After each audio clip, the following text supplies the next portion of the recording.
terrific turnout. Thank you very much for taking time this afternoon to join us for this meeting of the Humboldt State Presidential Search Committee. The meeting today is going to be focused on hearing from all of you, students, faculty, staff, and the community. You're all represented on this committee, but it's important for all of you in the hall today to share us your perspectives on helping us find the best and most successful next president for Humboldt State University.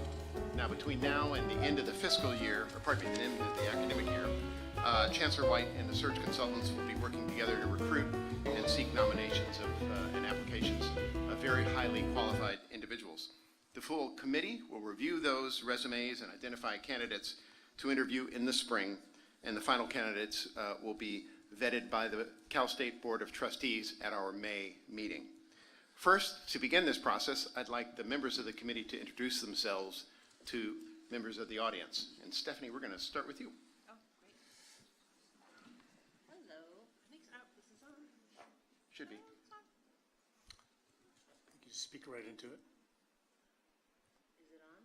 No. You want to use mine? Sure. Mine definitely works. Thank you. I'm Stephanie Burkhalter. I'm the General Faculty President and University Senate Chair. I'm also an Associate Professor in the Department of Politics, and I'm so happy to see the turnout today. Thank you for coming.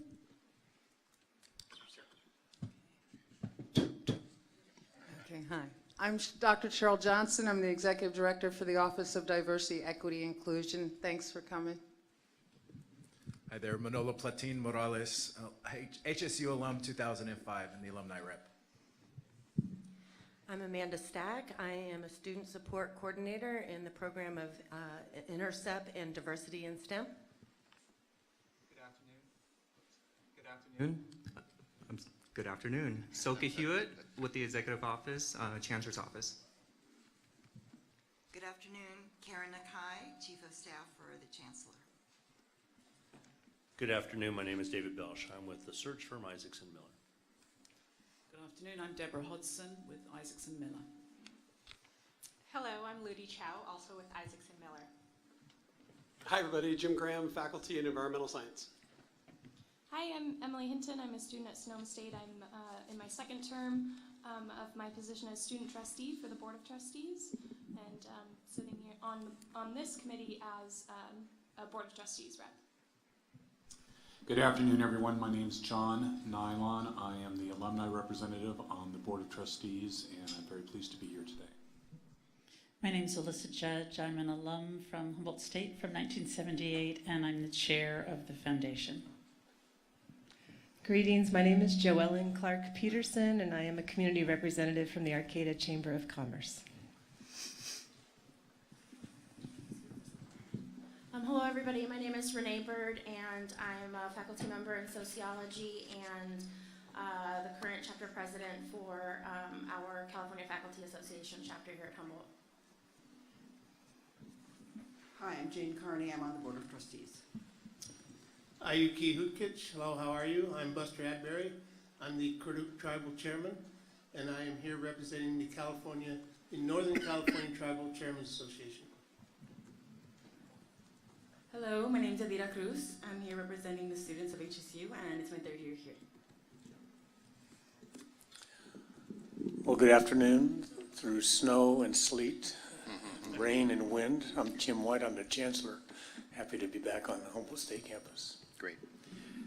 And I'm Peter Taylor. I'm a member of the Cal State Board of Trustees appointed by Governor Brown about almost 4 years ago, and I have the privilege of serving as chair of this search committee in our effort to find the best qualified candidate to lead Humboldt State into the future. We're going to spend the next couple of hours hearing from anybody in the audience who can share perspective with us. Obviously, we ask that you be considerate of your fellow attendees and keep your comments brief, but ultimately we want to hear from you about what will make the next president successful for the next 5, 7, 10 years here at HSU. So think about what this person needs to deliver and lead in the coming years. And what makes this institution special? What must be preserved and perhaps what should be changed? So I'd like to hand things over now to Chancellor White for some conversation about our process, and then we'll open it up to the microphones and hear from all of you. Well, thank you, Peter. I do wish to discuss the approach that we've taken in the presidential search here for Humboldt State University, and we do so with strict confidentiality. Because of the nature of this position, both the candidates themselves as well as the Board of Trustees expects us to conduct a search in this fashion. And we will have the lives and the futures of many candidates in our hands as we go through this process of evaluating their skills and experiences relative to the needs and aspirations of Humboldt State. And to be honest, many of the very best candidates, the people that are at the top of their game today, are doing something important somewhere. And they will not allow us to consider their candidacy here if their identity is to be disclosed prematurely in the process. So I think you would all agree that our task collectively is to find the very best next president for Humboldt State. And in order to do that, we have to then back up a step and create a terrific, deep, and diverse pool of candidates, of accomplished people, and evaluate those candidates against the needs and aspirations of this campus. Now, those who are at the top of their game, if the search is open and their identity would be released prematurely, will simply not allow us to even have that conversation. And we know this to be true in our searches here at the Cal State. And so we will do it in confidence, but we're not doing it in secret. And I think that's an important distinction to just think about for a moment. Our students have elected Yadira. The staff have elected the staff representative, the faculty representatives, the alumni and the foundation, their representatives. So we believe in representative governance, if you will, in America. And so each of these people then carry the stakeholders' perspective, whether they're a student, staff, faculty member, or community member. And it is through that individual that stakeholders' voices need to be heard. And I know some of you have had a chance to meet with the faculty and talk about the issues as you see them. Those notes, those themes will be brought to this committee to integrate into the process. And likewise, we'll hear from student voices today. We will hear from student voices through Yadira as she has her conversations on campus as well, and as we work our way through the candidate pool. Now, we want to be inclusive in this search, and we have a good track record in doing so on some of the searches we've done on other Cal State campuses. This committee will have full transparency to the data. They will see every name that has been nominated, every name that has applied, every CV, every letter across the board. This committee will have a chance to review all of that input as we go through the process. But there are other ways for people to provide input in addition to offering 2 or 3 minutes of your perspectives here today, is that we have a website called President Search at calstate.edu. So all one word, President Search at calstate.edu, where anybody can write in any of their thoughts about the skills and experiences and track record that they hope to see in the next president for this campus. And any messages that are sent to that website will get aggregated and distributed in a raw form to all members of the committee. So they have that raw data as we're trying to synthesize and create this more expanded position description. We call it the challenge and opportunity profile. It then goes out to candidates as they align their skills and experiences with the expectations of this appointment here. We're webcasting today, so those of you that are joining electronically, virtually, we say hello as well. We also archive this webcast, and any serious candidate for this position goes to the archive website and has a chance to listen to the vibrancy of the points of view that this group is going to bring forward. So as you make your comments to us, please remember that you're introducing yourself to the next president of Humboldt State University. But it is critical that you lend your voice. It's not a day to nominate person X or person Y. If you have some people in mind, please send them into that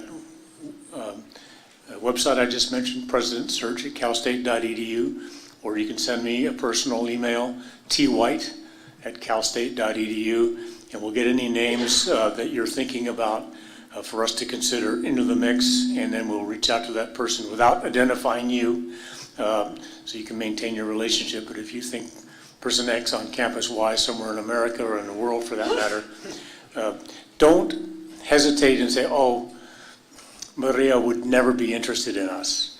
Let us reach out to Maria, the proverbial Maria here, to ask her if she'd be interested. And if she's a really good candidate, we'll go and visit and convince her that she should be interested.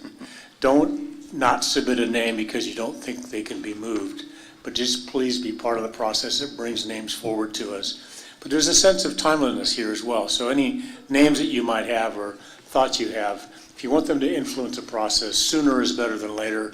Next week or 10 days, please, would help us tremendously as we move this forward. And the goal is to complete the process by the end of May in order to have the next president here in the summertime.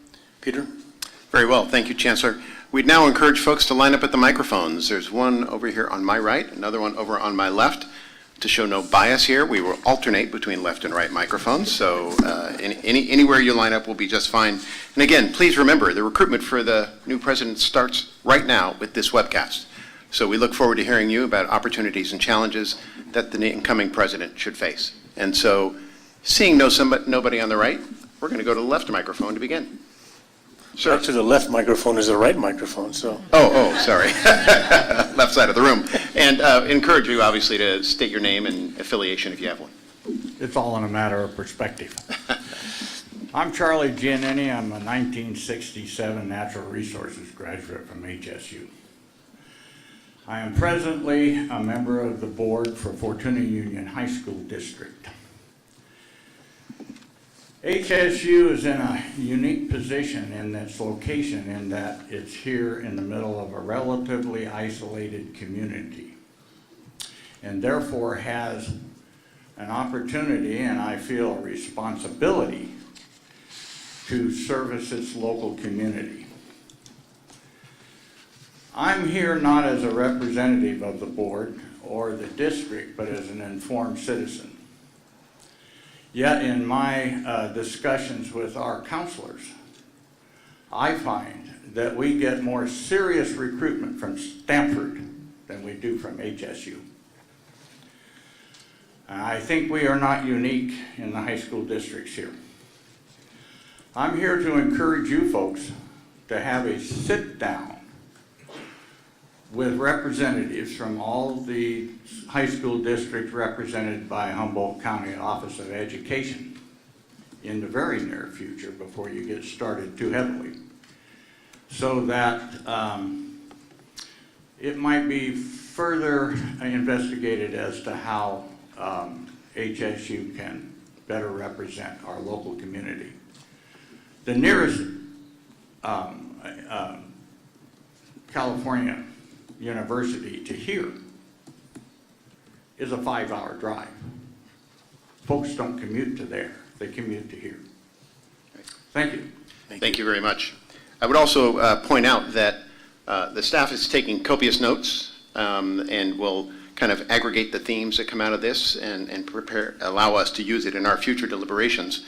We're keeping our own notes as well. You see Stephanie doing it new school, I do it old school, but your comments are very much well received and much appreciated.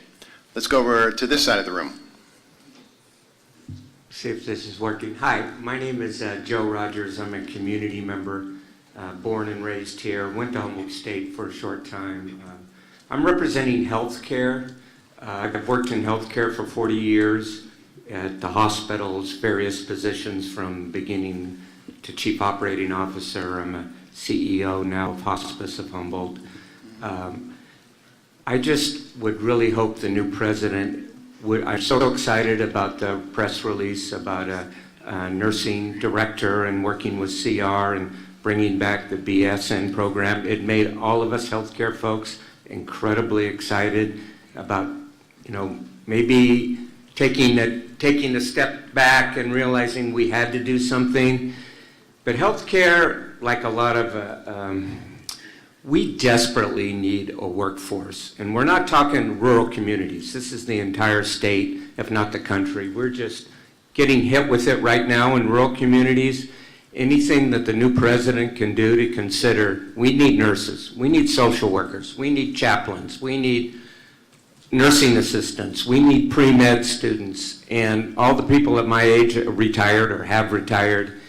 And, you know, healthcare is a real pillar to all of our communities. And if you don't have good healthcare, people aren't going to stay. They're going to go.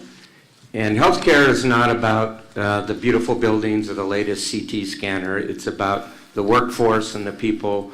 You know, it's finance folks, it's managers, it's good wages and it's good benefits, and just anything that the president can do to maybe think out of the box, maybe to work with the community more. I think a lot of us are willing to be more active in the way we can help support. Anyway, I'm here to support. Thank you for what you've done with the nursing program, but also I think there's just so much more we could do together. Thank you. Super. Thank you, Joe. Over this way. Hello, Chancellor White, and thank you, committee members. I want to acknowledge that we're on Wiyot land, and I believe that's an important topic for our next president to understand. I have prepared a small statement. There's an opportunity here and now to build a connection, equity, and trust within the Humboldt County and campus. In my most humble opinion, building trust with its students and surrounding communities should be a #1 priority.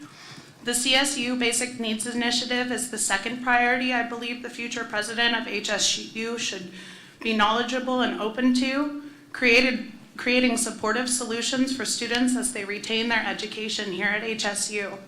It is my humble opinion that HSU's retention issues directly are correlated to racial tension and housing issues in the area. The role of the president is not only to mitigate the duties of the institution and uphold policy, but to bridge and mediate solutions within the campus and the community it lays. The institution has a powerful role in supporting or defacing the progress in our community.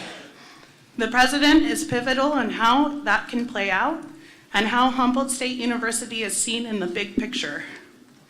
As a member of the university that works on many levels, roles, from master student, club president, and professional staff member, I find myself in great inclination to have some voice in this process, and I appreciate the opportunity. Great.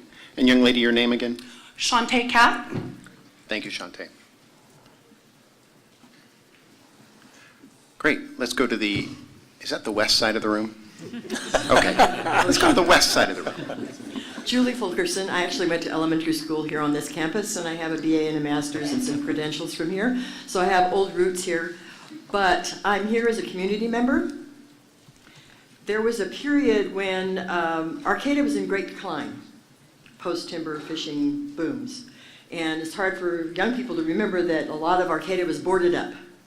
And then amazing things happened when students came to Humboldt around the mid-late 60s, early 70s. And out of that period, there was a time which I refer to as a renaissance. And it was largely because of the partnerships, I believe, between the university and the town.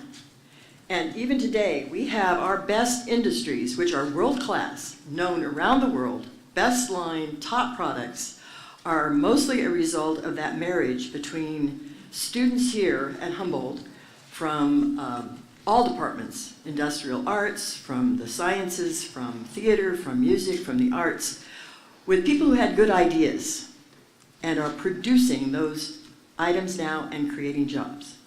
And what I would love to see is a president who, I know the details are taken care of on campus. There have to be a lot of detail people here. I'm assuming that. I would love to see a leader who looks up and out and forward and can see that campus life is not the end. It is really a launching pad. It is the beginning. And I came up here for something called, I think it was the Idea Fest. It was phenomenal. And the whole time I'm walking around talking to students, I'm thinking, do they know what's going on in the community? Do they know that they could be interns with these innovators, that they could have jobs with these innovators? And do the people in town know what's going on campus? I doubt it. There is not really a great bridge between the two. And I would love to see someone who's, obviously can envision possibilities and open up those possibilities for students, but also pays attention to what's going on here and invites the community in and invites students out. So that's what I'm hoping for. Not a detailed nuts and bolts person, but someone who is really charged up, visionary, positive, and a leader. Thank you, Julie. Let's go to the east side. Hello, Chancellor White and committee members. My name is Lisa Pelletier. I'm a resident of Arcata, and I've also been very involved in various groups like the Housing Equity Group in Arcata. I'm no longer on that committee. I've been with the NAACP and with the Justice for Josiah Committee. And I think it's really very important for the next president to prioritize the safety of students in our community.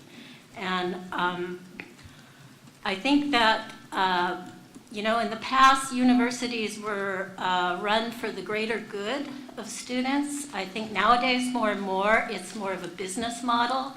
Humboldt State has the highest fees in the state.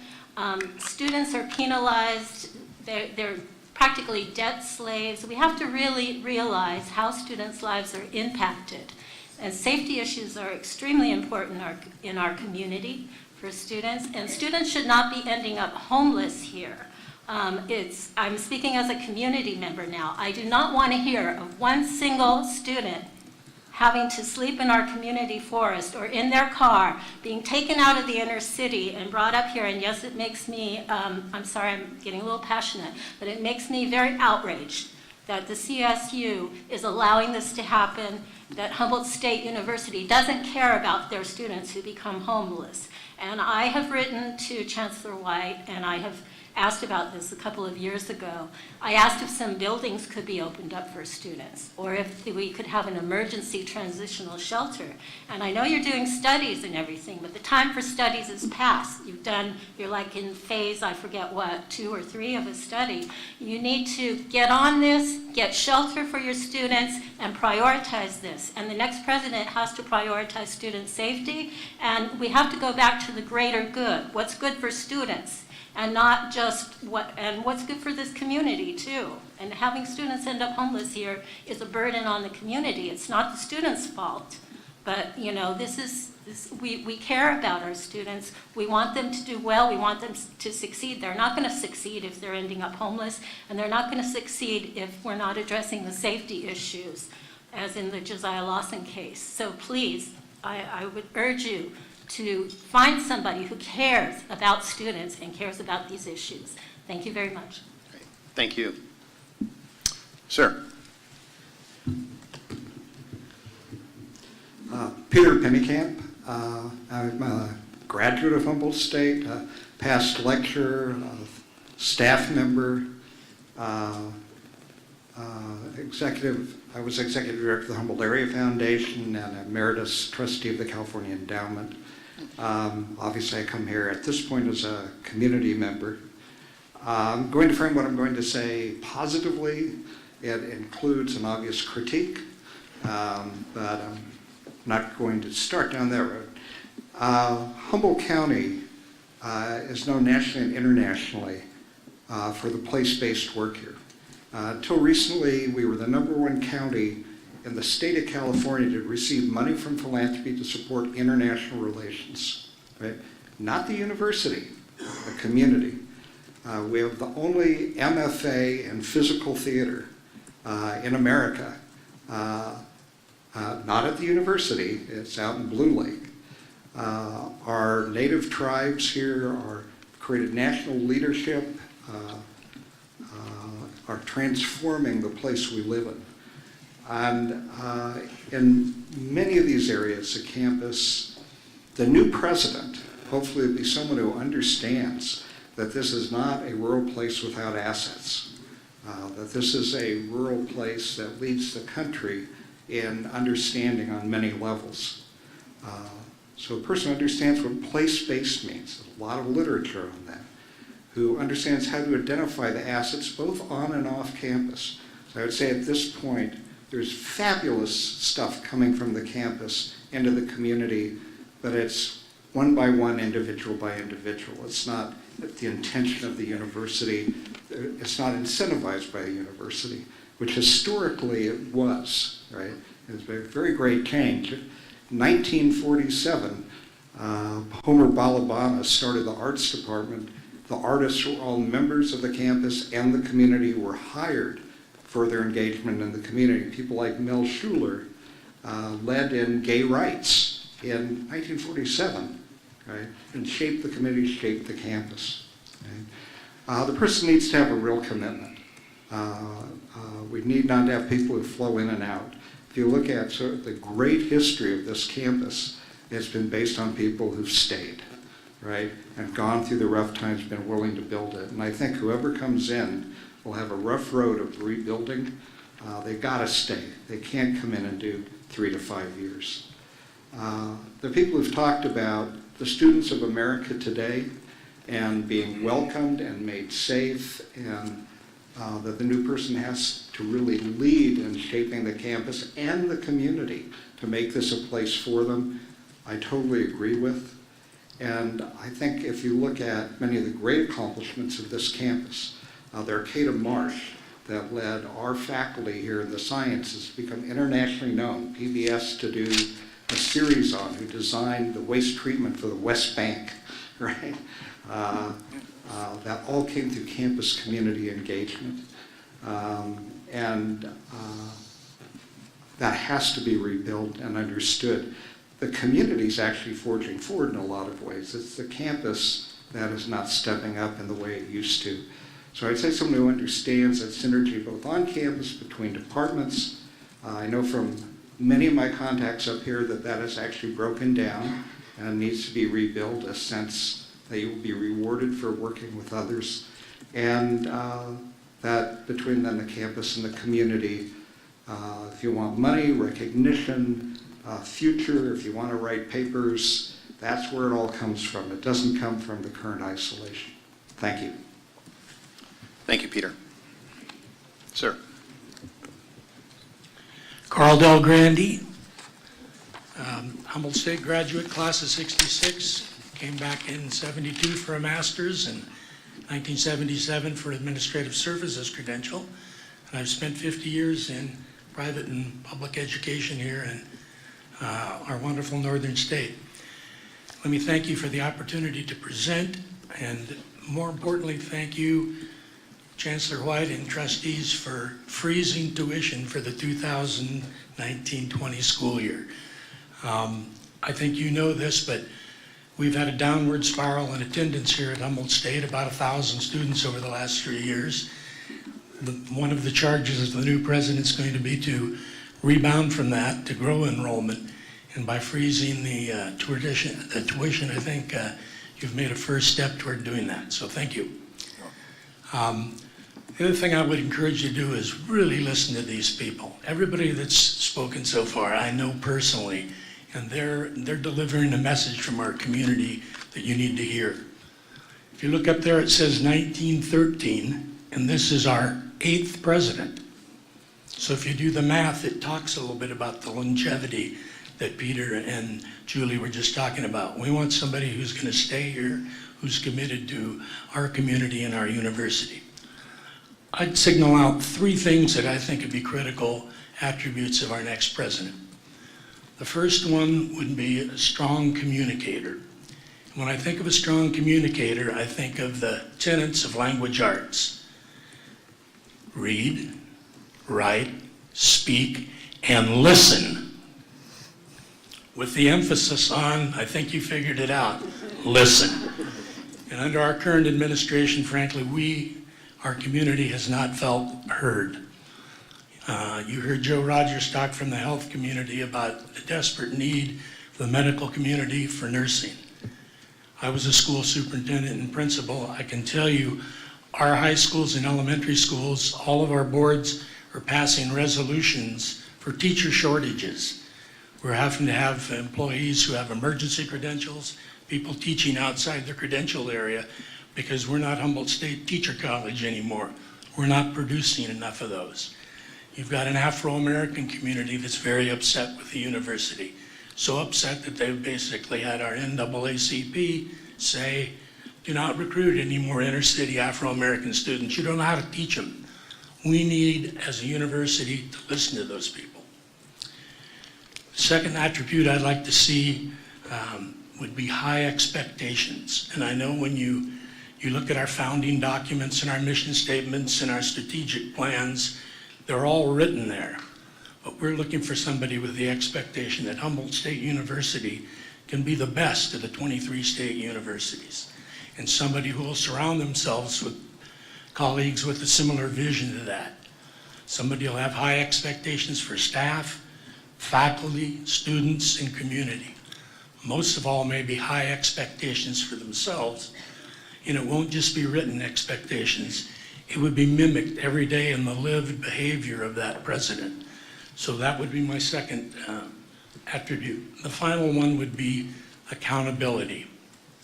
Somebody who not only surrounds themselves with people and holds them accountable, but have very clear expectations for evaluation, expectations for their faculty, expectations for themselves.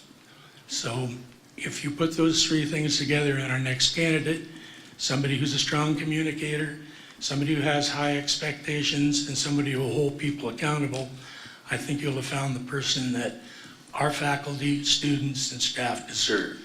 Thank you. Thanks, Carl. Thank you very much, Carl. Seeing nobody on the west, we'll go back to the east. Good afternoon. My name is Bethany Rosardi. I'm the Interim Chief Information Officer. Last week, we held an open forum for students and staff and faculty to share their ideas with the campus in advance of this session. And I had the honor of hosting the Diversity, Equity, and Inclusion table at that, and I wanted to share the themes that emerged from that discussion. And really what those students, staff, and faculty were asking for was a president who has an understanding of the historical and current racial dynamics for the campus and the community, and a genuine willingness to engage in and support diversity, equity, and inclusion topics with competence and confidence. Thank you. Great, thank you, Bethany. Encourage folks to step forward. There's a brave soul. Please. Brave or foolish, we shall see. My name is Kathleen Marshall. I'm a Humboldt State University graduate with my Bachelor of Science in Registered Nursing. So I'd like to address the decision to reinstate a portion of that program. I am also a KHSU volunteer, and I would like to address that. And as a woman, I would also like to address safety on campus. So, nursing program. The nursing program, when I graduated from it, was fraught with difficulties, difficult dynamics between the staff members and difficult dynamics between faculty and students. I was so disappointed when the nursing program was eliminated because bachelor-educated nurses are the nurses who go on to be managers in hospitals, managers in clinics. That bachelor education is extremely important. At the time when the nursing program was eliminated, it was one of two nursing programs that used an holistic approach, looking at the entire system, not only the nursing and techniques between a nurse and the patient, but looking at an entire system, a family system, a management system, the whole thing. And I felt I got, in spite of some personality conflicts, I felt that I got a tremendous education that empowered me. I'm happy to see that a part of the nursing program is being reinstated, the AA bridge to BSRN. I'm a little bit concerned, though, because I would like to see there be a plan to reinstate the nursing program in its entirety. And so far, I don't see that plan. I see a job description for a department chair, which means that the nursing program is not going to be an independent nursing program. It will be under the purview of a different school in the HSU system, and I don't know what school that will be. That department chair will have to answer to a dean of some school here. So I would really like to see the incoming president focus on how to take this AA to BSRN program and expand it into a full 4-year program again. There is a shortage of nurses in general, and particularly bachelor-educated nurses. Okay, now on to KHSU. I am a volunteer at KHSU, and I've been extremely dismayed this year at the level of chaos that has been inflicted on the station, its staff, and its volunteers. Many people in this audience probably know that longtime program manager Katie Whiteside was fired, and whether there was cause or not, I don't want to get into. That's like old news. It's happened. We have to just move on from that point. My problem is that Katie Whiteside was fired with no plan in place to replace her. And all of her duties were suddenly, precipitously, in one day, slammed on other staff members. And they have not, as far as I know, received a pay raise for having to increase those duties. There's a deficit of leadership at the station. The manager, Peter Fretwell, is not a particularly friendly person or a communicative person, in my opinion. I would like to see the new president actually talk to those of us who keep that station running. As volunteer, I try to be there at least once a week. I am a public affairs host, and I'm involved with the KHSU magazine. Through this whole experience, though, I have communicated with Lisa Rossbucker, tried to communicate with Lisa Rossbucker, Craig Ruck, and Peter Fretwell. Nobody has bothered to actually speak with me. I find that very disappointing. So I would like the new president to make sure that the information that he or she gets about KHSU is well-rounded and not filtered through administration. So I think fact-finding is incredibly important, but if you filter the facts, if the facts that you get are filtered through an administrative lens, you're not going to get the whole picture.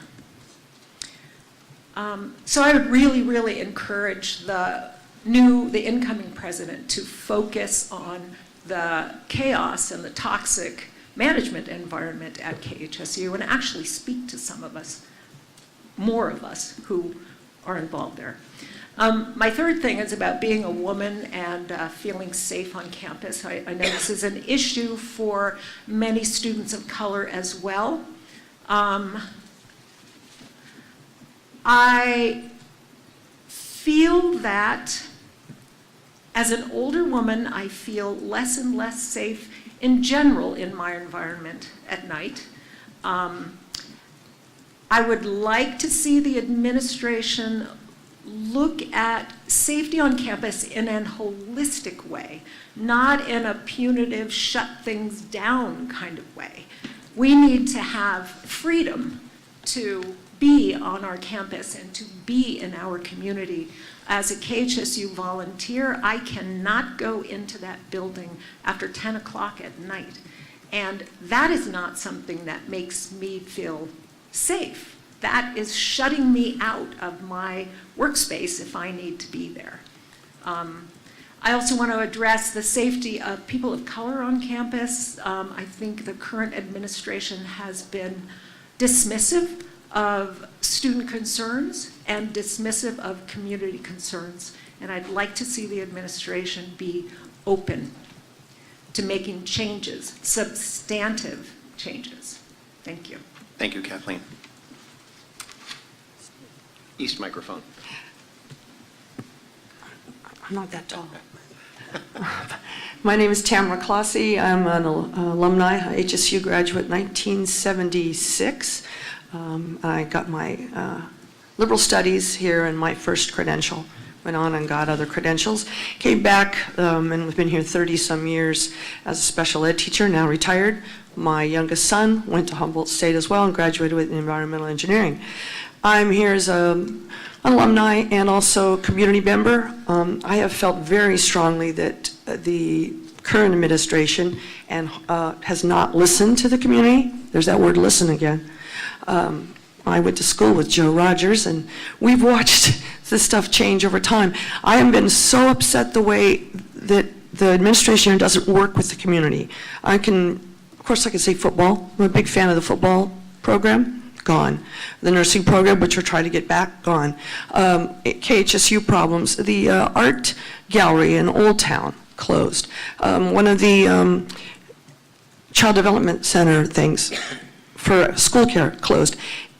All things that mattered to the community, and I just feel like it felt like the Humboldt State didn't care anymore about the community. And because we're so rural and so involved, and I'm on several boards and things like that, you have to work with the community here. We're in a little island up here. We're very proud, but we also can get angry, and then you have, they're going to have to do a lot of bridge building with the next person. So I just hope that that word listen comes in, because we have not been listened to for a while, and I'm hoping that changes. Thank you, Tamara.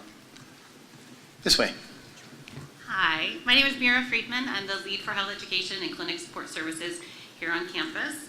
I hadn't intended on speaking, so I'm going to read from my phone because I was typing as we were here. So I'd just like to say we need a president who can advocate for Humboldt and its unique needs. So sometimes we've gotten executive orders that come unfunded, and we're really different here at Humboldt, and I think that's an important component that the president needs to advocate for. I'd like a president that can understand basic needs. So much of what I do and others do on this campus is address food and housing insecurity, and so we need a president who's going to support us. Much of the funding that we get is grant funding, and so that could potentially be gone at any time. I'd like to point out that our Queer Resource Center, the Eric Rofus Multicultural Queer Resource Center, is a house that's falling apart, and our queer students use that space to find solace, and it really, really needs to be addressed. The house should probably have fallen down many years ago. And lastly, and maybe not necessarily more important, but we need a president who understands Title 10, and how proposed changes will negatively impact survivors of sexualized violence. We need support for our Check-It program. It's a funded program through the Department of Justice, and that funding will run out in 2.5 years. There's no security, there's no plan in place currently to continue the program or the funding that we'll be losing. So thank you very much. Great. Thank you. Sir. Hi, my name is Fabian Cuevas. I'm a current Humboldt State University student with a major in political science. Sorry, I'm a little nervous right now. No problem. I didn't intend to speak, but I think from all the group presentations, I should probably be good at this by now, but still get nervous. So pretty much as I've sat through many of the speakers, I've heard a lot of like the logistics and concentrating on programs and the institution within itself. But as a current student, especially a student who identifies as a person of color and also part of the LGBT community, I just want to speak more on the morals on the basis of what a university president should look like. As someone who also survived a lot of instances where here in the community as a student, I think a president should be someone that isn't just a position, but someone who's a symbol for what our university stands for. They're not just a leader for the staff and faculty here on our campus, but also those who is followed by many students of all identities here at our university. So when our president doesn't come to our rallies or speak to us directly, but only through emails, we don't have that connection that many of the students need. When that president does not look at us when we speak at the microphones like many of you are doing right now, we don't feel that connection and that safety that we are eager for, that we demand as students here, not just as people of color, but as humans that are falling victim to a lot of crisis and a lot of issues that don't just affect our university, but affect our community, our county, our state, our country, and overall the world. And I'm going to read from my notes real quick because I didn't intend to speak, so I'm a little nervous. So Humboldt State University should be an institution of growth and inspiration for students, and not an institution where we think of economic interest. We are not a business. We should be treated as students and people and not servants or clients of an institution. We also believe that based on our motto, which is engraved on one of our walls here at Founders Hall, light, truth, and the way I interpret that is we should see where we are in our society. We should light that very truth. And unfortunately, the truth is, although we like to say that Humboldt State University is such a progressive campus and Humboldt County is such a progressive area, there are still far many issues that affect many students, many people, and many residents here in our community. And to light that truth, I'd just like to say we need a university president that identifies that truth, recognizes what we go through, and speaks to us directly and offers that safety that we need entirely. And but it's never too late to become a better place. It is never too late to do the things that are necessary for those who have unfortunately fallen victim to many issues that occur in our community and many things that happen. Listen to the voices of those who are being hurt. Listen to the voices of the students, of the residents who rely on this university, not just to improve our lives, but to improve the lives of our loved ones back at home, no matter where they are, or even those who are going to come after us, our children, our grandchildren, our brothers and sisters that might attend this university also, or even the families we might start if we stay in this community. Because I hear many residents ask for programs to help students stay and offer things to our community, but it's hard to stay in a community that we don't feel safe in.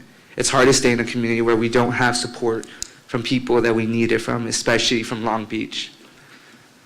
Listen to the voices of those who are speaking to you instead of the economic interests that fill the minds of many people who are involved with this ESU system. And I'd just like to say, as one of those victims, as one of those students, as one of those people of color, no matter my identity, listen to everyone and anyone who is speaking directly towards you, not just for themselves, but for those who they're also representing. Thank you.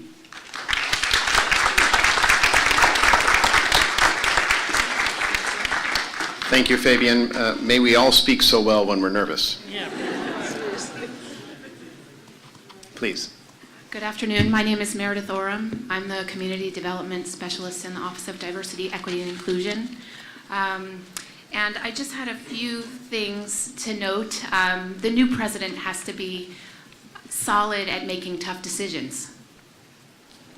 They have to be able to cut millions of dollars of programming and be able to take the backlash that comes with that, right? The GI 2025 funding makes it feel like everything's fine here at Disneyland.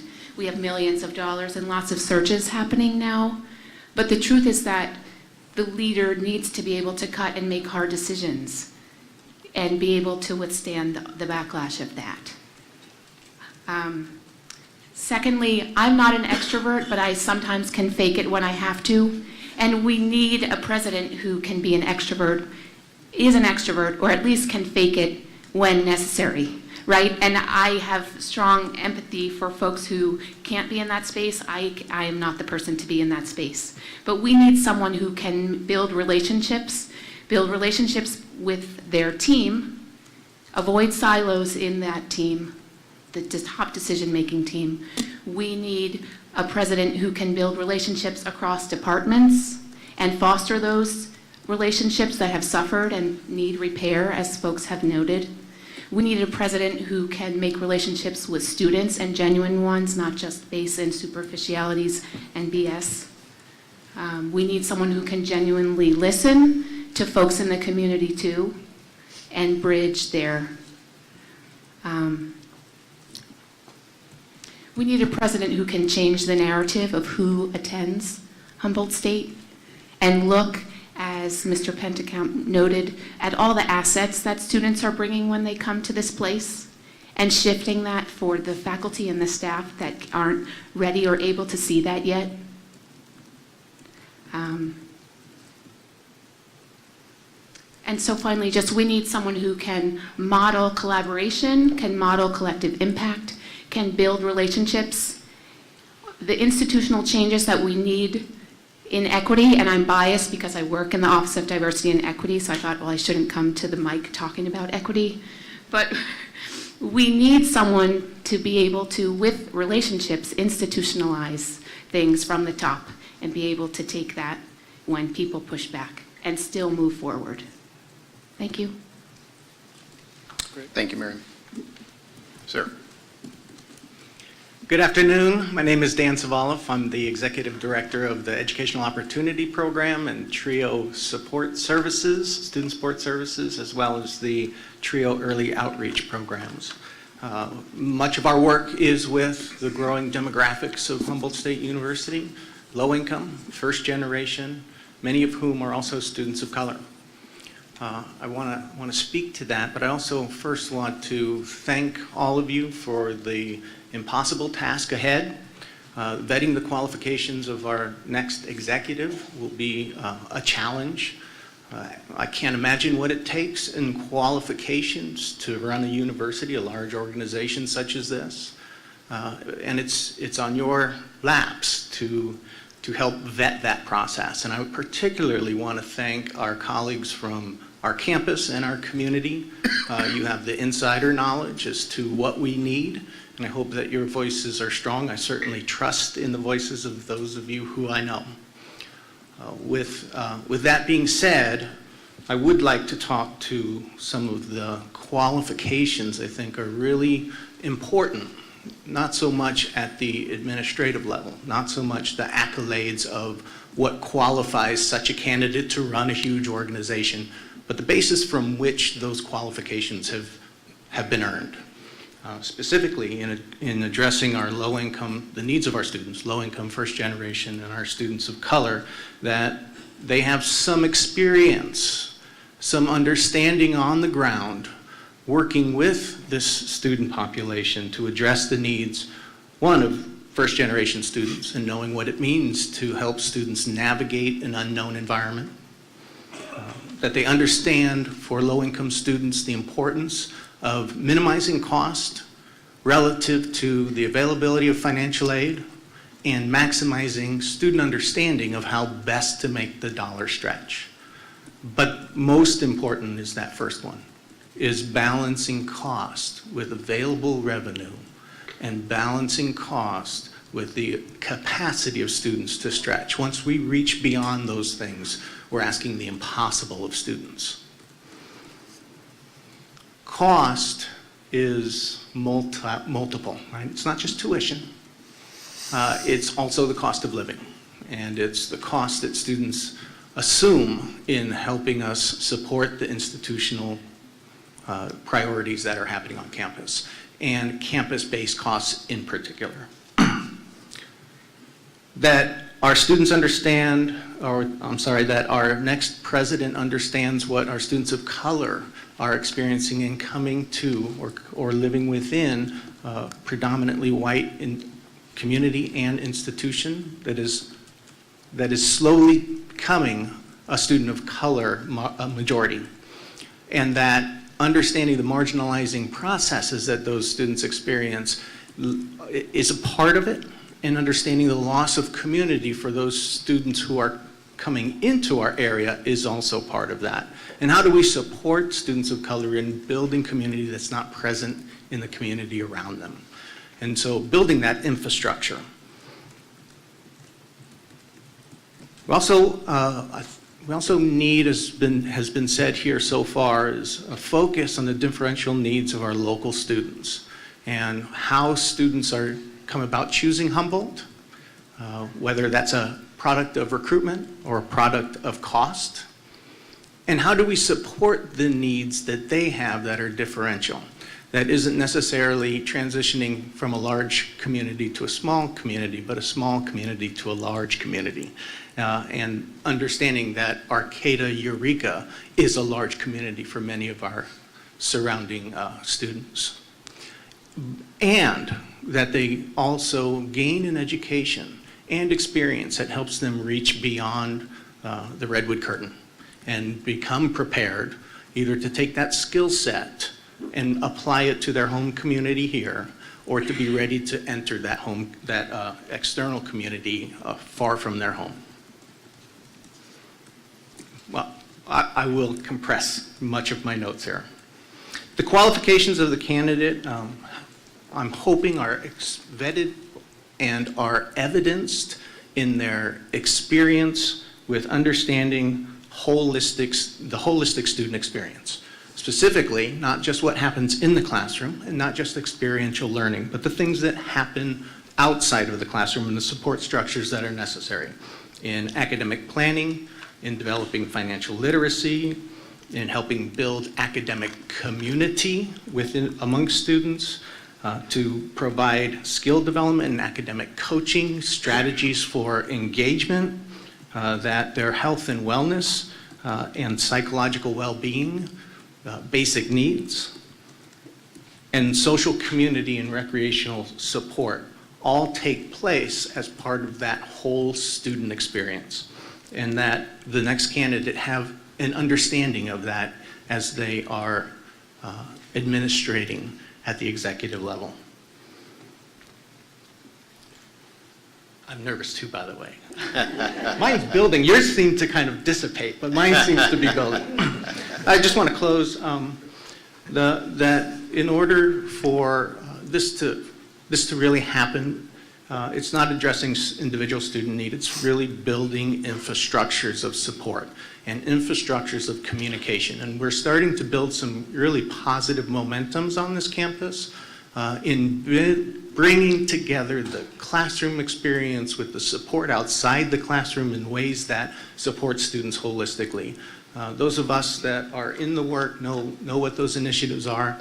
And I encourage that this next president, this next executive, understand the importance of holistic student experience and how to build infrastructure that supports them.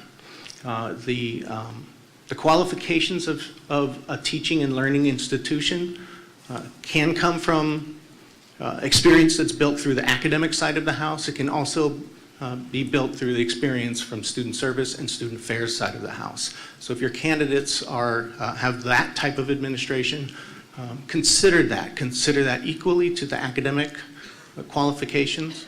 And I thank you again for the difficult work that is ahead of you. Thank you, Dan. Please. This is going to be kind of short and sweet. I have kids to pick up at 2:15. My name is Vincent Feliz. I am a product of the CSU system. I earned my BA in psychology from Humboldt State in 1998. Went on to get my master's in social work from Long Beach. I would say in living up here for 26 years, I'm also identified, my father is Shumash from Southern California. I want to say right off the bat, this is not CSU Bakersfield. This is not CSU Northridge. This is not Cal State LA. This is not Long Beach. For a very good reason. We don't have the same budgetary capacities as other CSUs. I'm hoping the president can realize that and honor and respect that. Reading is 3 hours away from here. San Francisco is 5 hours away. You talked about your whirlwind trip of getting up here through sleet and snow. Our students ride an Amtrak bus doing that. And they have to scrounge for money to get home to do that. Students are foregoing their Thanksgiving break to save money for their winter break to get home. On those same buses are Greyhound. The Greyhound, by the way, which shares a bus line with Pelican Bay State Prison. These are some of the realities that I've had to face as a student going home through the corridor with the Amtrak bus and different things, and things I've heard. I am a product of CSU at this point. Many years as a case manager, crisis counselor on this campus, working at the schools there as a therapist with the counseling center. Last 5 years, 6 years, I've worked as a case manager in the Dean of Students office, and now I'm a full-time lecturer in the social work department.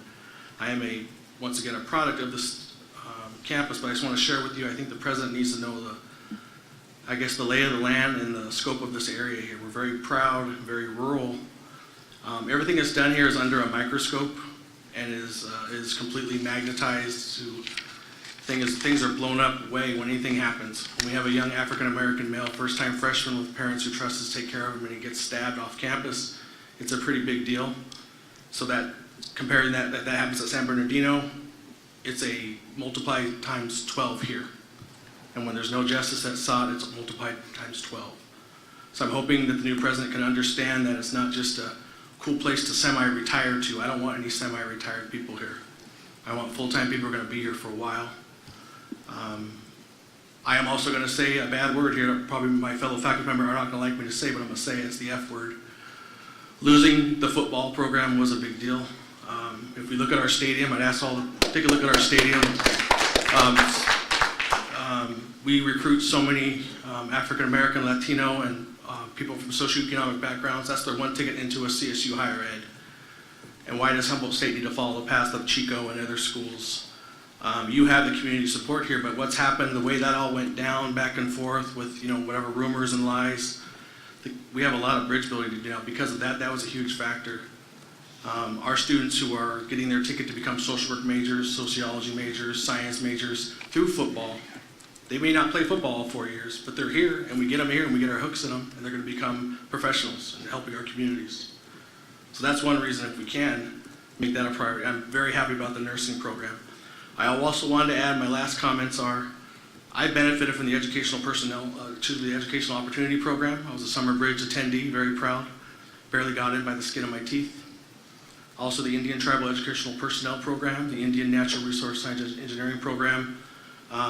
I changed majors. I went from brain biology to psychology, but I was supported by those programs. HSU also is very proud. We appreciated the President Rossbacher, her support of the California Indian Big Time. It's going on its 12th annual. These are things for the community to understand that are very unique to this area. There are a lot of tribes up here, sovereign nations. Particularly, I'll speak for our tribal people, which I'm part of the community. If our tribal students aren't taken care of, we're going to hear from our tribes. They're going to be here to say, knock it off, fix it, or we're going to send our kids elsewhere. So that's very real. But at this point, there's some cross-cultural stuff where our tribes are going to start advocating for all students of color and marginalized populations, LGBTQ, all populations, that enough is enough on this campus. We want to be proud of what we can be. I think the transparency, there's a lot of hardworking people here. I do want to say, like myself, who's been here for a while on this campus, going on 13 years as an employee, there are a lot of staff members I'd ask the community to talk to. Talk to them who've been here. We have financial aid people who've been here for 25 years, housing people who've been here for 30 years. They have a sense of that. Find out what that is, to maybe help us so we don't get a semi-retired president who's going to be here for a while. So I appreciate your time. Safe travels. Thank you, Vincent.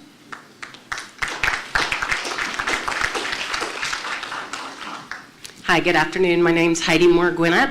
I'm the Assistant Superintendent for the Humboldt County Office of Education. We serve 82 schools, 31 school districts, roughly 18,000 prospective HSU grads. I'm looking for a president who is dynamic, is one that is visible in the broader community, that is willing to kind of stand side by side, shoulder to shoulder, and get some stuff done. I am trusting that you all are going to vet the candidate for all of the appropriate academic credentials. What I'm hoping that your lens also allows is for that sparkle, that dynamic element, that you feel it when you see it, when you hear it. I want you guys to feel presence from somebody in the interviews and give that a lot of merit and give that a lot of weight. I'm a member of the advancement board. I'm a graduate. I'm an adjunct faculty member. I'm a member of this community. Humboldt State's incredibly important to the fabric of our community, for our intellectual capital, for our economic capital. And I want somebody that I can be very proud to stand side by side with and move mountains. And so I really implore you to look for that dynamic, charismatic, authentic, genuine, effective communicator. And like I said, really pay attention to that affective component that your candidates will bring forth, because I think that's as important as any academic pedigree that might be coming forward. Thank you very much. Thank you, Heidi. Okay, we'll look to the west. Good afternoon. My name is Samuel Dawson. I was born and raised in Arcata. Went to Arcata High School, went to Humboldt State. My dad was mayor at one time. I've seen a lot of changes occur. My family, I've got 4 kids that graduated from Humboldt. I went off to find work. I was a school teacher, high school teacher for 30 years. And I saw a lot of value between student athletes and academics. I'm in the tradition of believing in the scholar athlete, both physical and mental capacity working together. And we moved back, and I was very disappointed in finding out that the football program was going to be cut. I was looking forward to going to the games and participating and viewing them. And I just see a lot of people that come here that want to change what's here. They want to bring in some new ideas and make something better without having any idea of what's here and what's of value. I used to jump the fence to watch football games as a kid. It's just been part of my life, my whole part of my life. And my wife's father, who was a professor here at Humboldt State for years, he helped coach. I go back to the Phil Sarbo years and watching all those wonderful opportunities. I mean, in the 60s, when those friends of mine, Scott Nelson was my coach at Arcata High, and he was a coach here at Humboldt, and very successful programs. And I just think that we have to keep an eye on tradition and not really lose it for just to throw it away. It needs to be looked at, evaluated, and hung on to, because that's what this is all about. And so hopefully the candidate that you choose, like I would reiterate the fact that there should be somebody that wants to stay here and be part of the community and not be so rushed to make changes without understanding what's really here to begin with. So thank you. Great. Thank you, Samuel. Good afternoon. My name is Gary Reinierson. I'm a 1978 graduate of Humboldt. First of all, thank you for coming. And I know there's, I think, 4 of us in the room that are on the Advancement Foundation Board. So, but looking around this room, there's a lot of community members here that I know, many of whom went to Humboldt State, graduates, many of whom were born and raised in this community. We're here because we care. This is this Humboldt State and Arcata and this community, not just Arcata, but the whole community are inextricably linked. And the new president hopefully will learn that. And we're here to help them learn that when they come on board. We invite them to come out, invite them to meet the community. There's many different communities here, but we're all one combined community. Meeting the folks who are whether they're the athletic supporters from the community, whether they're part of the Native American community, whether they're part of the environmental community, the timber industry, all those folks together make up this community. So I encourage the new president to reach out and to meet with all of us and understand who we're about. One of the other things that makes Humboldt State really unique, it's an extremely diverse campus, obviously. You've heard that. But one of the things that's unique about this campus is our College of Natural Resources and Sciences. Being a forestry grad, I'm a little bit biased towards that. But recognizing the fact that we offer programs that few other, and in some cases, no other CSU offers. Oceanography, fisheries, wildlife biology, forestry. Those programs, the engineering programs, are second to none. They're incredibly supported by their communities. They're extremely needed when you go out into the professional world, whether it's working for agencies or industry or consultants. And in this day and age, with the issues that we're dealing with, it's critical that those programs within the CRNS are not only maintained but are expanded. And I look forward to offering to work with the new president on recognizing that, reaching out to the community that hires those folks and getting feedback to what are the pluses, what are the minuses, where could we do better, and where are we doing really well. So thank you. Thank you for coming. Thank you, Gary. We're going to stay with the East 1 second, then we'll come back. No, don't go away. Don't go away. We'll stay at the East, and then we'll come back to the West. I'll call on you next. Hi, thank you for the opportunity to speak. My name is Jan Krepling. I'm retired from the journalism department here at HSU. And in fact, I graduated in microbiology from UCR, that Chancellor White knows very well. And the schools are not that different in some very interesting ways. Yeah, it's really true. One of the things that I did, I wanted to encourage the school and the president to use Access Humboldt. I'm on the board, but I'm not speaking for the board. And you have Channel 8 is an educational channel that goes to all the cable subscribers in the county, probably more in the future. It's a lot of things are archived to Internet Archives. You just submit a DVD there and it can go on there. I produced a weekly newscast with my journalism students. And it was the most fantastic experience for me. It was one of the best things for them, I think, because they got on the air. They were doing live newscasts that was then repeated during that evening. And people would go up to them in the market and say, oh, I saw your newscast and, I thought this about it, or, I'm criticizing you in that way or whatever. And it's not the internet. It's not like the trolls and the things, and this is community. And people respond here, and we have a very, very unique community. And I would encourage you to look at Peter Pennekamp, who used to be the director of the Humboldt Area Foundation. If you Google his name, Pennaekamp, you'll find that he wrote a thing on community philanthropy. It was funded by a national organization. And it describes Humboldt for the unique kind of community that it is. It's a very together community. We're known around the rest of the country for this. So please use Channel 8. I would say that today, in today's world, it's just like teaching typing a long time ago. If you're going to go into public relations or communications or poli-sci or any of these other majors, you better get used to being interviewed on camera. You better get used to the medium, because that's certainly the way things are going. So I think that would work really well. I would encourage you, somebody has mentioned about the environmental things. We're leaders in the environmental community, and that would be really big. I would just take a look back at, we had the Shot Solar Hydrogen Project, we have the Arcata Marsh, we have Lori Dengler's work on tsunamis and things like that. These are national models. These are really well known. We're also the only local community, the only municipality in the United States, as far as I know, and I challenge anybody to find another one for me, that is giving back an indigenous site to the native people here, to a sacred site, and that's Indian Island. That's in the process of being returned right now. One important fact about the community that needs to be recognized and worked with is we're actually in fairly dire straits economically. It's because our port isn't being used and being developed, I think is the main reason. But for people, if you take a look at the census, 1990 to 2000, to 2010, the population has grown about 13 to 14%.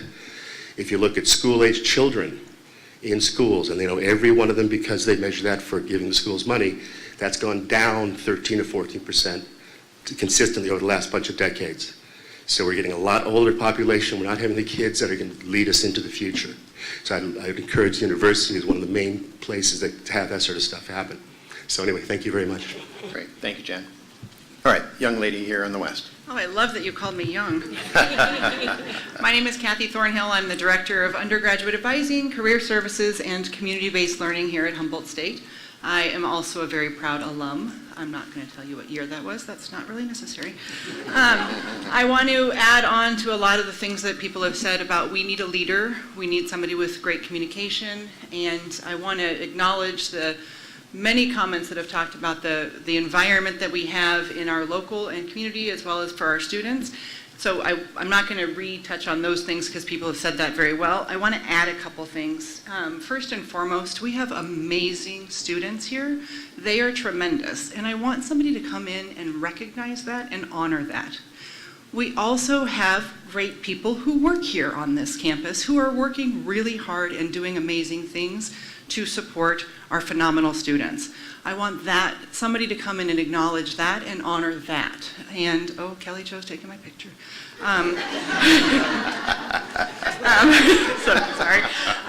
We have a lot of strengths. Our students come with a lot of strengths, and our staff and our faculty and everybody who works on this campus and involved in this campus has a lot of strengths. I want those to be honored, and I want us to have a strengths-based conversation. I want us to have strengths-based programming. I want us to have strengths-based communication, etc. We've done a lot of deficit-based in the past, and we need to stop doing that. I want to build on what we're already doing. Things have been mentioned already of the tremendous work that we're doing, and I want that to be maintained, and then looking at how we can coordinate and communicate that better, so that we understand what all is already happening both on campus and in the community and the connections that we're making, because we're doing a tremendous amount, and I think we need to be acknowledged for that and honored and moved forward with that. And I think that that's a distinction that I haven't heard so much yet.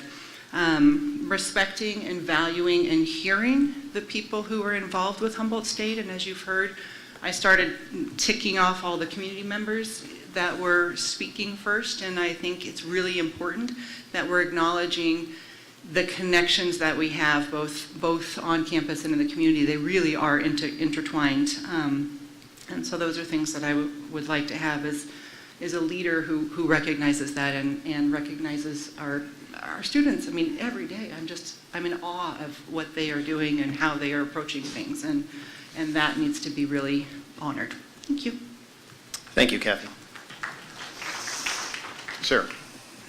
Good afternoon, Chancellor White. Good afternoon to the search committee. My name is Gary Dean Bettini. I am a Humboldt State graduate, class of 2001. I earned a business degree as my major and a computer information system minor.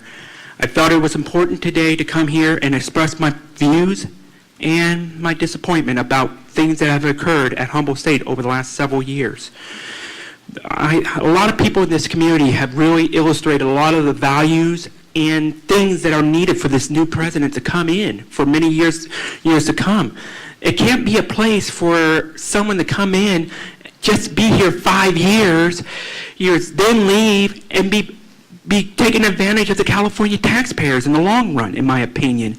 This is a unique community.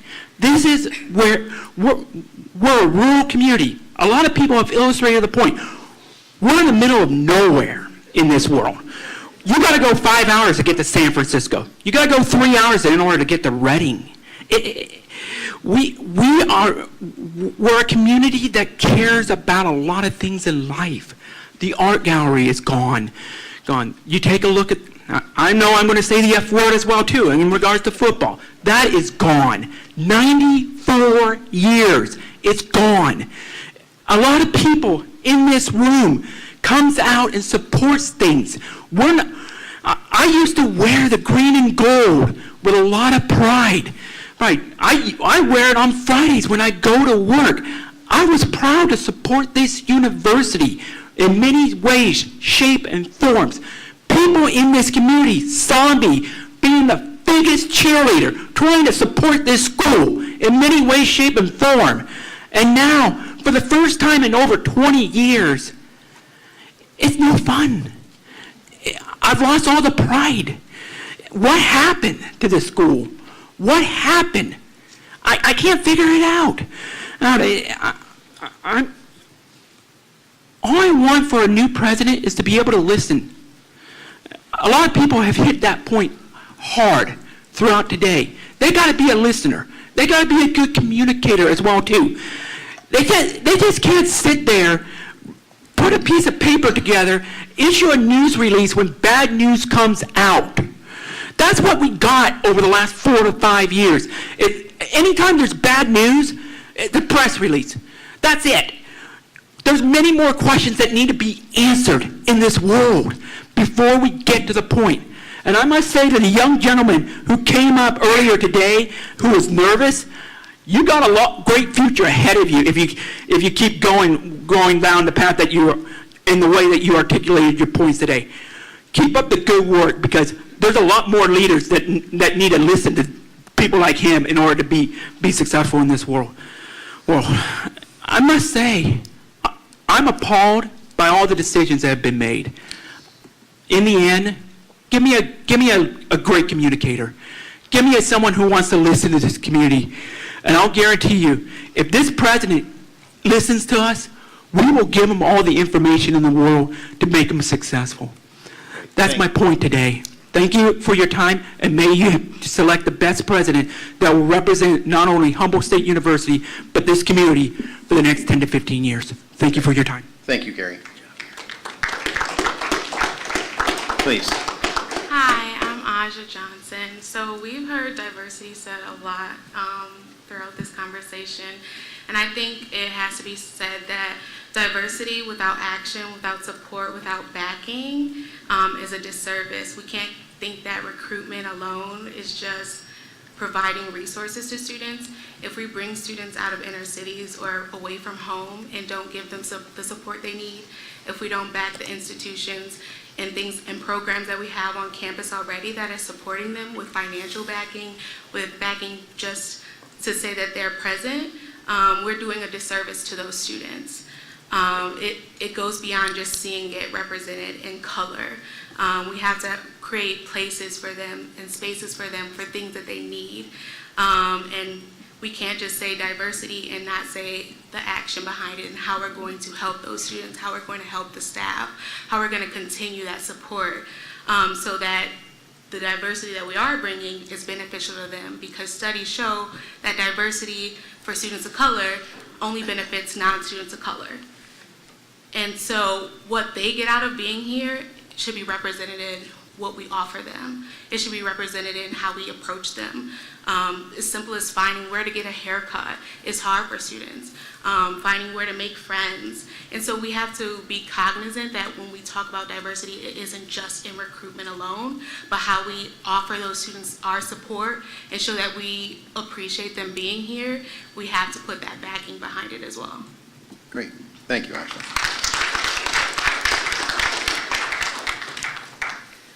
Hello, my name is Hannah Hartman, and I'm a student here. My major is Environmental Science, Restoration Ecology, and my minor is Fire Ecology.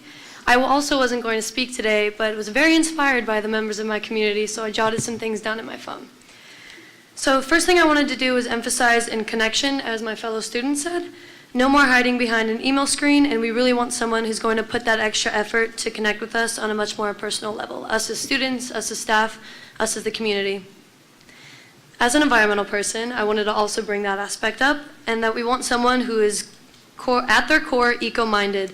HSU, I feel, has been a pioneer in sustainability, and I feel very strongly about having this person who's in a position of power on the same page as the rest of the student body, and who's going to support Humboldt in continuing down that green path. Someone who is not blinded to the current environmental issues of our time, and who is willing to address that within this campus and the community. And speaking on sustainability, we need a problem solver. We're required to take many courses in critical thinking and problem solving, and it's obviously very important of life and education. So someone who is going to be able to figure out how to keep this campus sustainable within itself, with the needs that, with how and what needs to be done for the people here to make them feel wanted and make it easier for them to stay. Thank you. Great. Thank you, Hannah. Vincent. I've shared this with a couple of you guys earlier, so bear with me. My name is Vincent Diaz. I'm a student here at Humboldt State. I am a member of the Wallapai tribe and have an interest in the Washoe and Oglala Lakota tribes. I'm a transfer student who is a Native American Studies major with a minor in Water Resource Policy, and I'm also the president of the Indian Tribal Education Personnel Program Club, which is the Native American club on campus. As you're aware, HSU is seeking a new president as President Ross Baca retires. In my current roles on campus, I reaffirm that HSU needs a president who understands the experience and struggles of Indigenous peoples and other people of color on this campus and land. The president should be knowledgeable of the people, region, and land on which the institution is located, and should work collaboratively and in partnership with local tribes. HSU has a long-standing presence in leadership in working with Native tribes, agencies, students, and is admired by many other academic organizations. They are admired for their success and best practices in working with Native students. The service area of HSU is home to the 3 largest federally recognized tribes in California, the Yurok, Karuk, and the Hupa. In addition, it is located in the highest Native population regions in California. It is no wonder that HSU continues to hold the highest percentage of Native students at any 4-year California university, consisting mostly of California Native Americans. The rich history and programs of Indigenous peoples on this campus is an important part of my education experience. It is important that the CSU selects a president who honors that history, understands the circumstances of Indigenous people on this campus to maintain a beneficial partnership between the university and Native community to ensure recruitment and retention of Indigenous students and support the futures of these programs and communities at Humboldt State. Thank you. Thank you, Vincent.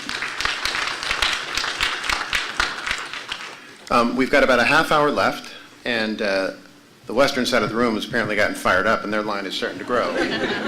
So we'll ask folks to kind of keep their remarks concise, and we want to get through as many people as possible in the next 30 minutes. So let's go to the east. Hi, my name is Colleen Sloan. I am a student within the forestry department. HSU is the home of the lumberjacks, but when was the last time you heard of anything coming out of the forestry department? Our department is struggling to graduate students on track because our classes are being cut. Classes that were being taught at multiple times every semester are now only being taught every once a year or 2 years. Logging and forestry has caught a lot of flack in the past, which is arguably deserved, but the industry and climate of forestry and fire management is changing and growing, and we need a president that will support our department in growing with it and bringing the new cohort of forward-thinking and innovative foresters into the industry. Thank you. Great. Thank you, Colleen. Sir. Good afternoon. My name is David Montoya. I'm the Associate Vice President of Human Resources. I've been here for a total of 7 weeks, so take my comments for what they're worth. To respect the time, because we only have a little bit of time left, I wanted to mention a couple of things. I have a list here in no particular order, and they're a little derivative, but let's create some common themes. So one is that you have a very vibrant Native American community here. I'm Native myself. I'm an enrolled member of the Okie Pueblo, and actually my specialty in law school was federal Indian law, and I've spent most of my career in Indian country, and I spent the last 3 years up here. There is a community up here that's very bright, vibrant, one that HSU is a part of, but I think there's an excellent and wonderful opportunity for Humboldt State University to be one of the premier locations for Native American students to come to. And I think it's something that the president has to be very aware of. 2, HSU has a high number of first-generation students. This brings particular concerns for the students that come in. I was a third-generation college goer. It was easy for me, and I had the privilege to call up my mom and dad if I ever ran into a problem. You know, if you're a first-generation college goer, all your critical navigation is going to be happening on campus. And it's something that the president has to be aware of and create a community where those first-generation college goers have everything they need to be successful right here, because everything's going to happen here. In terms of communication, the new president has to be aware that this is a small community. That's a fantastic thing. It also could be a hard thing to navigate. I am a transplant from Southern California. This is not Los Angeles. This is not San Diego. Everybody knows everybody. Again, I can tell you by the hailstorm today, definitely not Los Angeles. Absolutely. So it's just something that the president has to be critically aware of. It comes with its own challenges, but it's also a beautiful and wonderful thing because it's a great, vibrant community. This is mentioned before, and I'll repeat it again. The individual needs to be a world-class communicator. The individual also has to have high emotional intelligence. The individual also has to be an expert project manager. Whatever your plan is, you also have to have a plan to unroll it out. Whether or not you're creating something or taking something away, there has to be a plan to unfurl. Lastly, holding people accountable while making those expectations clear. So it's not fair to hold people accountable if they don't understand what those expectations are. So you have to make sure those expectations are clear and well understood, but also making sure that they're met. And lastly, I want to end on a positive note. Whoever the president is coming to a fantastic community and inheriting a whole lot of amazing people. You have a lot of students and workers here that are intelligent, but most importantly, they're good people. Thank you. Thank you, David. Please. My name is Beth Eschenbach, and I'm a professor and chair of environmental resources engineering. I'm starting my 25th year at Humboldt. And my purpose here is just to give the candidates a little better idea of what Humboldt is. I'm only going to talk about the parts that I know. And so I wanted to make sure that folks understand that the proportion of majors on our campus that are in our College of Natural Resources and Sciences is about 40%, which if you look throughout the CSU campuses, depending whether or not you include engineering, we're in the top 3 in that proportion. So that brings a number of budget challenges that I think our campus is still struggling with. What does that mean if you're a higher proportion of STEM? We're also been very excellent at producing STEM majors and graduates. And in particular, the National Science Foundation does a survey of folks of where they get their when they get their PhDs, where did they get their bachelor's. And Humboldt has ranked first, and it's usually always in the top 10, and with a number of our majors in the College of Natural Resources and Sciences who will go on to get their PhDs. When you look at proportionally, you look at campuses similar to Humboldt, which are master's granting institutions. So we've recently become a Hispanic serving institution, and so it's a wonderful opportunity for us to have a real impact on leadership in STEM, because we can take that excellence that we've been good at for decades and bring that to our Hispanic students and to all of our students. I do think our campus is still trying to figure out what it means to be a Hispanic serving institution, and we need someone who's excited about exploring that with us. And I think that's all I'll say. Great. Thank you, Beth. Please. Hello, my name is Kavai Navarez. I'm a student here at HSU with the Forestry Department. And I'm from Hawaii, and we have a lot of students who are out of state and from the Pacific Islands, and there is no support for these students who are thousands of miles away from their home. And a lot of the time there's this lack of belonging, which people who identify as Pacific Islanders would leave Humboldt after a semester or a year and go back home. And I feel like the new president needs to understand cultural sensitivity and understand that we are a very diverse university and that there are a lot of different people with different backgrounds. That's it. Great. Thank you, Colleen. Hi, I'm Connie Stewart. I'm a former mayor of Arcata, and also I work here at Humboldt State University. I was a student 35 years ago. I lived in Sunset, 3rd floor, and I happen to have an office that looks at Sunset, 3rd floor out and had the honor of meeting the student who's in my dorm room. Her mother called me and said, my kid's coming up to HSU. Can we meet? And it turns out she's living in my old dorm room 35 years later. I want the new president to know you are a big fish in a little pond. And I met our president when President Macron, the day I graduated when he handed me my diploma. But that's not what our students expect anymore. Our students really, really want to know you. Think Nancy Pelosi. You are the Nancy Pelosi of Humboldt County. That's really what you need to know. Everyone, you have a whole diverse group of people, and they all want something from you, and they all have their own ideas of what you should be doing with your day, and you have to navigate that. What you say will end up on the front page of the newspaper, and people who are angry at you will be your best friend after a while. And I know this because when I was mayor, I sued this place 4 times, okay? And I work here. I got hired here, and now I've raised more than $11 million for this place, okay? So I can tell you, every football booster will give money again to this place as soon as they feel the passion again. And it's cyclical. It's always been, my 35 years, I've been through it. I hate HSU, I love HSU. I hate HSU, I love HSU. That's the way it is here. And so, you know, we're kind of at a tough time right now, but I think we're in a tough time in America.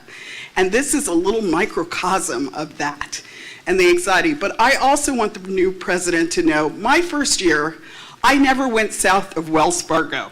I was terrified to go into the community, and excuse me for saying something, I tell everybody the story. I brought like all my feminine supplies because I was terrified there wasn't a place to buy them here in Humboldt County. And then I met community members, and I fell in love with this community, and that's why I've been here for 35 years. And I think I also want the new president to know our unemployment rate is 3.5. Our industries are desperate for our students to graduate and come to work in this community. We are in an area the size of Virginia which this is the only CSU in an area the size of Virginia with 400,000 people in it.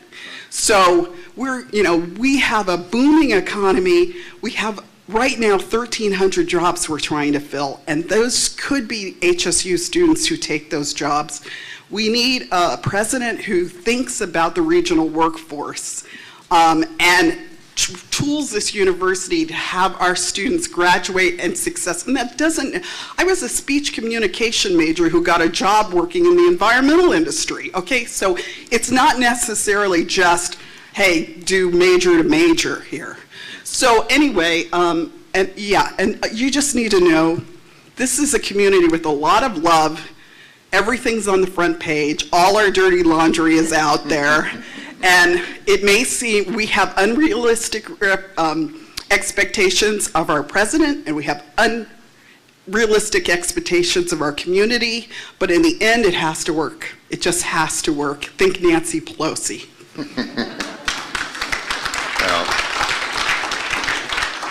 thank you, Your Honor.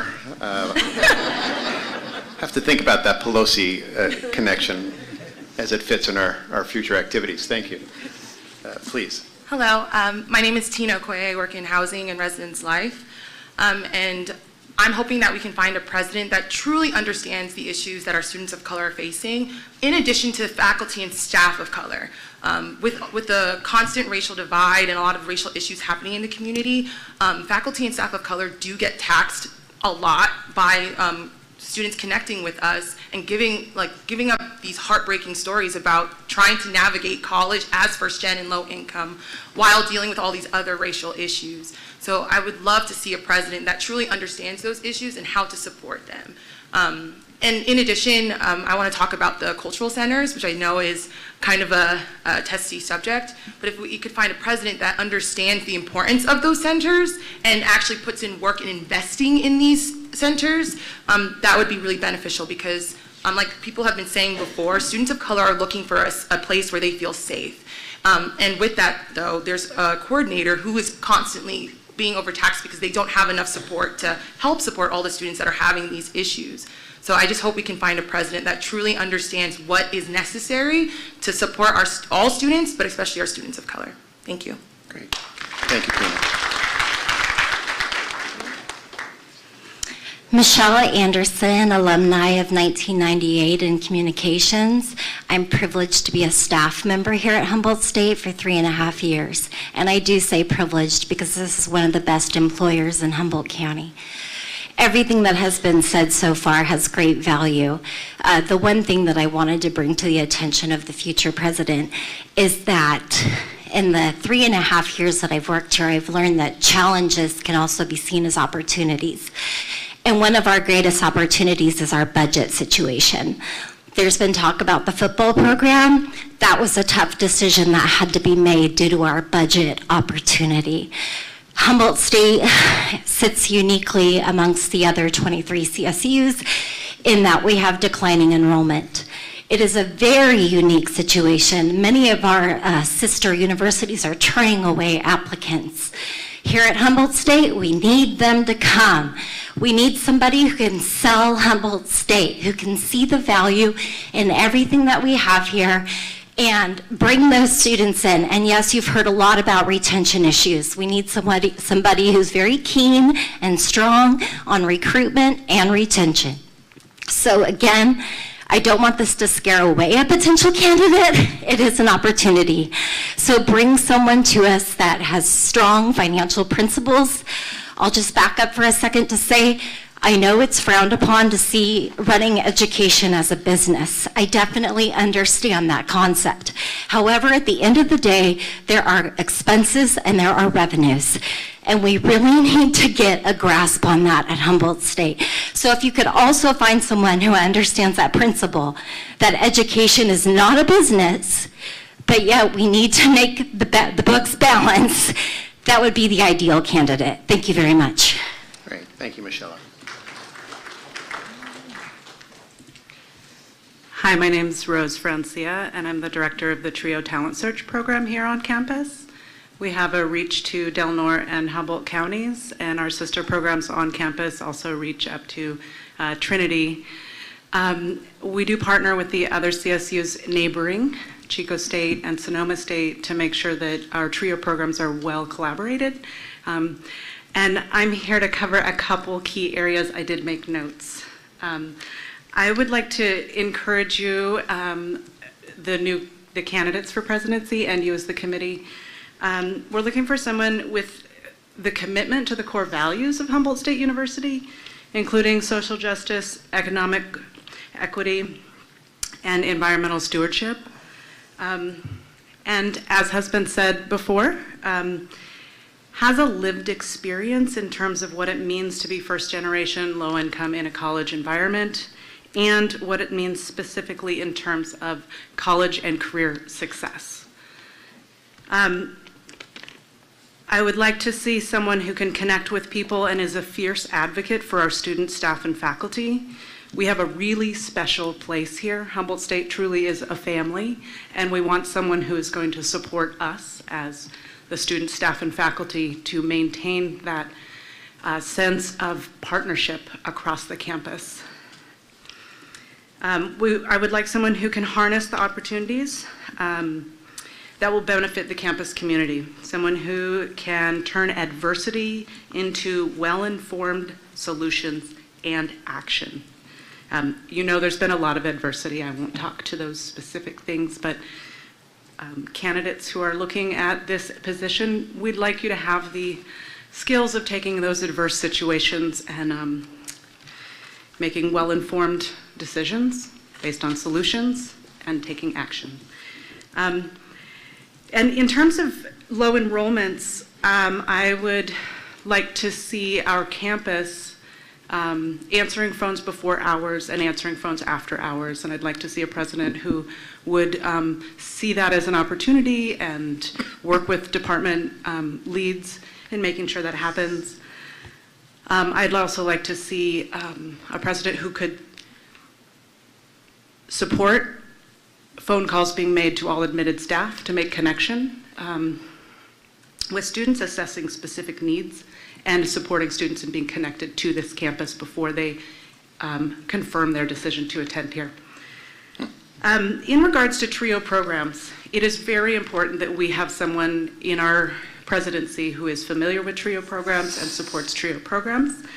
To that end, I would like to see someone who would support additional applications. So McNear program and the TRIO Upward Bound Math and Science are two examples of that. We don't have those programs now, and we could and we should. I want to echo what Tina mentioned in regards to ensuring that the cultural centers for academic excellence have an annual allocation so they can be effective in their charge of supporting students of color.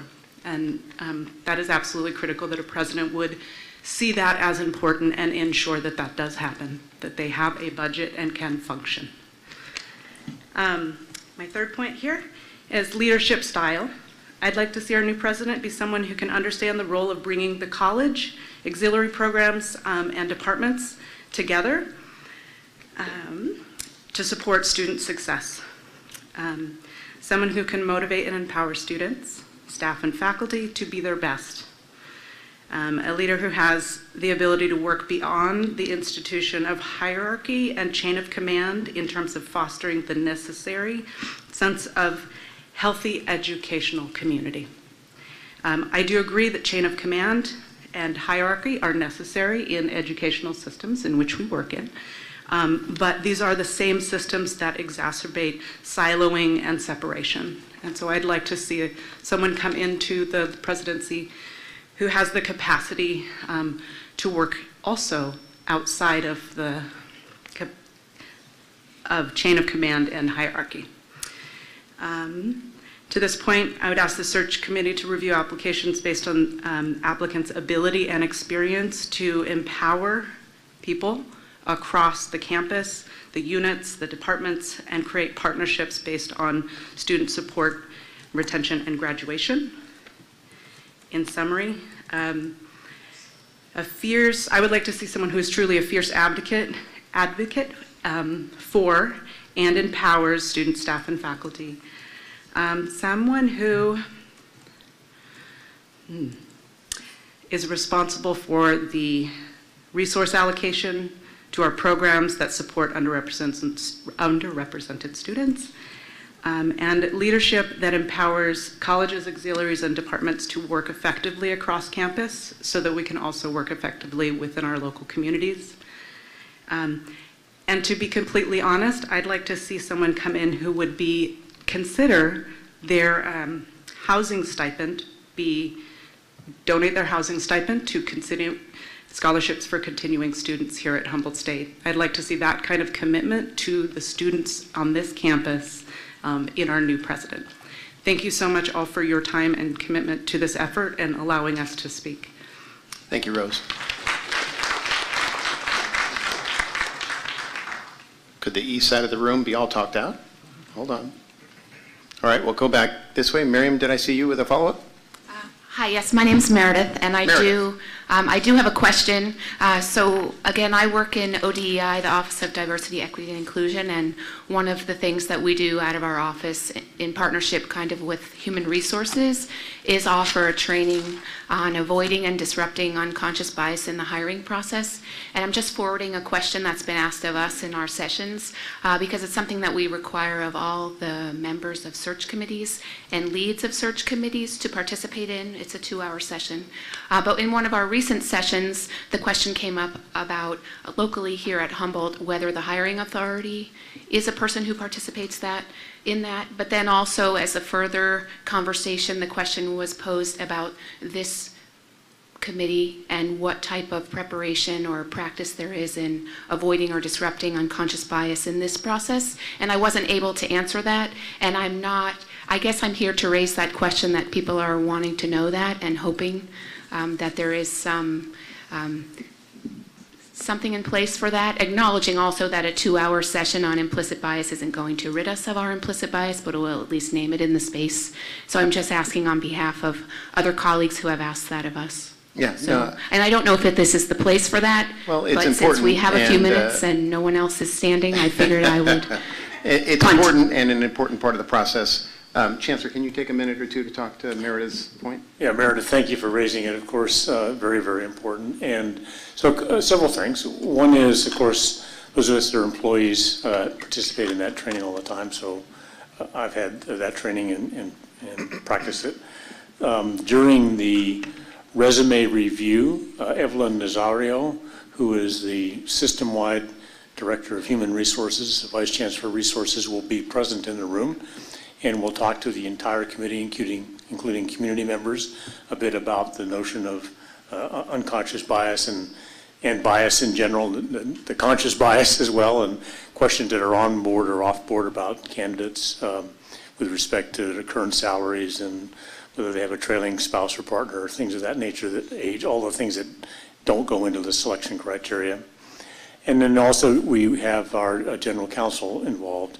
And again, whenever there's questioning or discussions being made, if they see something untoward, we'll stop the proceedings, which has happened rarely, but in my experience at the CSU has happened enough that I make sure that we have all that support staff as observers so we don't end up using things that are inappropriate in our selection criteria, or evaluating the skills and experiences and aspirations of candidates against the needs that you have also beautifully expressed here today and before today, that we do a really good job in aligning our conversations around what Humboldt State and the community is seeking, and the CSU is seeking. Is that helpful? Thank you. Great, thank you very much, Meredith. I realize we've got about 7 or 8 minutes left. Perhaps what I'd like to do is maybe conclude now. We're going to stick around for a couple minutes and before we wander off to our next meeting. But I would very much like to thank all of you for coming. I love the passion in the room, particularly community members, alumni, students. What a great, great gathering, and what a great community you have here. No doubt, sometime tonight, tomorrow, the next day, you're going to say, I wish I would have mentioned X. Well, the email that Chancellor referenced earlier, presidentsearch@calstate.edu, is a place where you can just send us an email with that thought that comes into your mind in the middle of the night. I hope you will remember that. Feel free to send it, because then it will be shared with every member of the committee, and we'll have the benefit of your 3 a.m. Thinking, as well as this afternoon's session. So with that, Chancellor, any concluding comments? Well, just a heartfelt thank you. And I think we had, well, thank you. I think there are some clear themes that emerge and some clear one-off comments that will get equal attention. And our task and the committee, I know some of you participated last week in an on-campus discussion, and perhaps there'll be other on-campus discussions among stakeholders. All of that input, first in doesn't drive the future. The comments that come together, whether they come in the first comment or the last comment, get equal weight. And so please take it seriously over the next 5 to 10 days. If you have those 3 a.m. moments or want to reiterate of all the things you've heard today, you want us to really say, if you had one thing to take home with you, it's this. Please have those voices in here because they do help shape the way we go about this process. And we all look forward to helping the president be remarkably successful in this amazing campus and community. Thank you. Great. Thank you. Members of the committee will reconvene at 10 minutes after 3. Okay. All right. Thank you again, everybody.